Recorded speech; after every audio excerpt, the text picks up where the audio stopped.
Breakup তো হয়ে গেল, ব্রেকআপ হওয়ার পর কি হয়, রাত্রে ঘুমানোর সময় বা যখন একা থাকি তার কথা প্রচণ্ড পরিমাণে মনে পড়ে। তো মনে পড়লে আমরা আমাদের বেস্ট ফ্রেন্ড বা কাছের মানুষকে ফোন করে বলি, জানিস তো এরকম মনে পড়ছে হয়েছে, তখন বলে চল ভাই পার্টি করি, চল ভুলে যাবি, চল ঘুরতে যাই, সব বলে।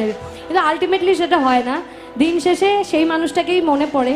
তো তার জন্য বাংলাদেশের ভীষণ জনপ্রিয় একজন সঙ্গীত শিল্পী আতিফ আহমেদ নিলয়, সে আজ আমাদের মধ্যে নেই, কিন্তু তার গানগুলোর মাধ্যমে সে সারা জীবন আমাদের মধ্যে বেঁচে থাকবে।